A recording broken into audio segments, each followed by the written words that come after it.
Hello Capricorn, Sun, Moon, Rising, and Venus signs. Kamusta po kayo? Sana po nasa mabuti kayong kalagayan. Welcome back po sa Star Tarot. At kung bago po kayo dito, welcome din po kayo. Please subscribe, like, share my videos, and please leave me a comment kung nakaresonate po kayo. So tignan natin ngayon kung ano yung mga messages and energy surrounding you in the month of September po. So yung first message ninyo is the energy of the peacock. Sabi dito, let yourself stand out, no, and be noticed. Ibig sabihin nito, panahon na, no, para ipakita mo na, no, sa mundo ang iyong galing, ang inyong capabilities, 'di ba? Ang inyong good heart, 'di ba? Yung tunay mong pagkatao, no? So, it's time to shine. Okay? It's time to shine.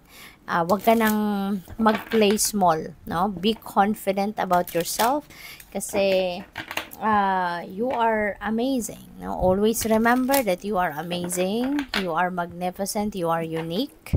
You know, marami kang talento, marami kang skills, may gifts ka. Kaya it's time to shine. Okay? So what else? Don't stop. All right? Huwag kang titigil. Capricorn, wag mong pigilan ng inyong sarili, no? Regardless kung ano man ang inyong pinagdadaanan, continue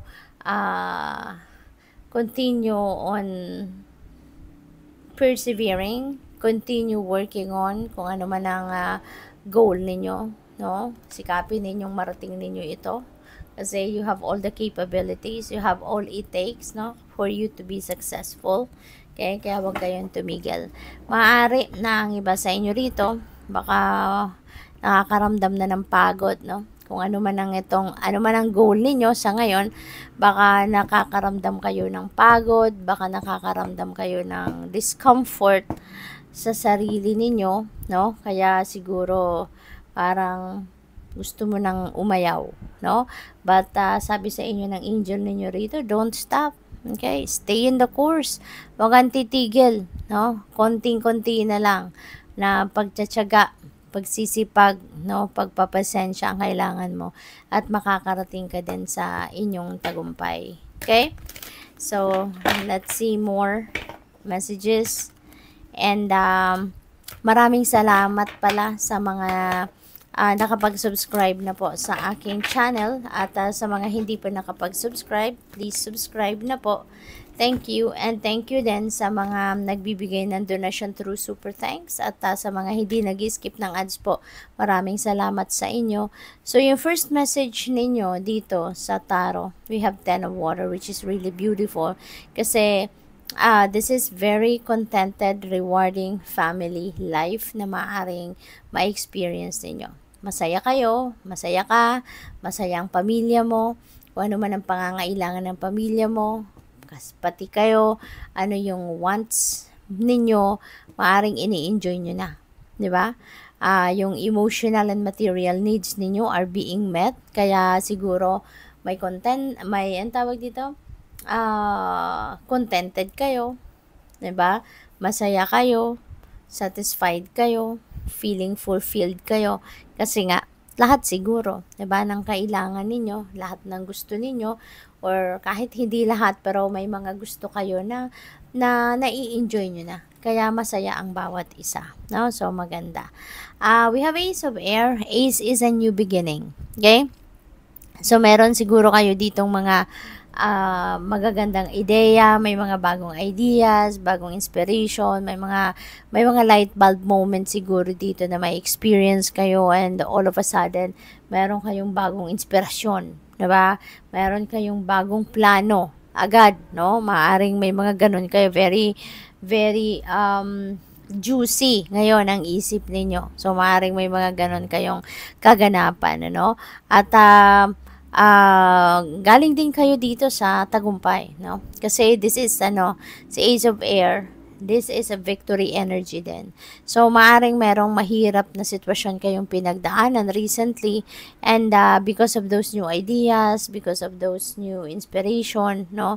Yung mga light bulb moment na yan, baka yun na naging susi ninyo para pagtagumpayan ninyo kung ano man ang sitwasyon na nahirapan kayo in the past, no? Kaya ngayon, you are claiming your victory, you are claiming your success, no? And dahil yan sa effort ninyo. And the Emperor, Emperor is a leadership, energy. So, pwede ng iba sa inyo, baka isa kayong manager, isa kayong boss, baka kayo yung namumuno ng departamento ninyo. So, pwedeng ganon, no? At organization, no?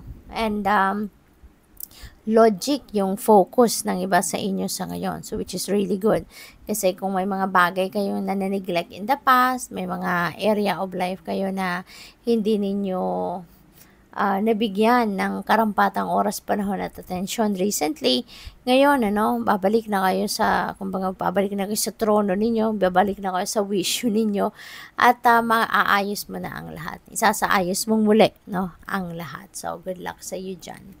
What else? We have Ace of Water. We have another Ace, Capricorn. Napakaswerte ninyo kasi kapag meron tayong dalawang Ace sa reading or more than 2, ibig sabihin nito na there are good things coming your way. No? May mga magagandang pangyayari na dadating. No? You are going to enjoy it. No? You are going to be blessed. Kumbaga, there are a lot of blessings na pwedeng dumating, ma-experience ninyo. So, with the Ace of Water, this is another new beginning, at most likely, new beginning in love, So, baka merong magsisimula dito ng romantic connection, baka meron ditong, kung galing man kayo sa kunyari, may relasyon kayo, nagkaroon ng rough patch, diba? So, pwede na meron kayo ritong, ang tawag dito, bagong yugto, or bagong chance na ibibigay kayo sa relationship ninyo, na makapagsimula kayong muli, ng mas maayos, diba? Magkakabati kayo, magkakaayos kayo, and you will agree, maaring magko-compromise kayo, na mas ayusin na ninyo yung inyong samahan, ang inyong relationship, there is also spiritual growth na pwedeng mangyari dito, Baka ang iba sa inyo nanggaling kayo sa spiritual awakening, di ba? Yung mga ganon. Sabi din dito, a new home. So, baka ang iba din sa inyo dito, baka titira na sa bagong bahay, uuwi na sa bagong bahay, baka kayo ay mag-move in na, sa bahay ninyo, sa bagong bahay ninyo. So, that is also possible. We have Hermit. Yan, Hermit is Virgo energy. Pwedeng kayo ay may dealings, with a Virgo. And maaari din na may mga Virgo placements kayo sa chart ninyo. So, that is possible. So, spend time in quiet meditation. Ito din ang kailangan ninyo para siguro na ma-renew ninyo ang inyong sarili. Para siguro na makapagnilay-nilay kayo, makapagmuni-muni kayo, diba? And spend some time in meditation, kasi meditation is really a beautiful thing to do, it grounds ourselves, at saka it brings answers, naririnig natin dyan yung soul natin, diba? Naririnig natin yung intuition natin when we are meditating, kaya napakaganda. It's very serene, very tranquil ang pakiramdam kapag tayo'y nagme-meditate. So, final message ninyo is Knight of Water. Ayan. So, this is a time for falling in love. Ang iba sa inyo talaga, baka, sabi ko nga kanina, may bagong love connection, diba? So, possible na mangyari talaga yan, na ang iba sa inyo is going to fall in love sa ngayon. Maaring may mga wedding proposal, may mga marriage proposal, maaring merong mga magsisimula ng bagong sitwasyon, bagong relationship dynamics, yung mga ganon. Pwede rin na may mga social events dito na pupuntahan kayo, baka meron mag-iimbita sa inyo dito for parties, reunion, mga ganon. Or baka meron dito mag-iimbita rin sa inyo on a date, diba? Baka pwedeng may gustong makipag-lunch date sa inyo, or gustong makipag dinner date, yung mga ganon. So, good luck. Thank you for watching. Love and light. Namaste.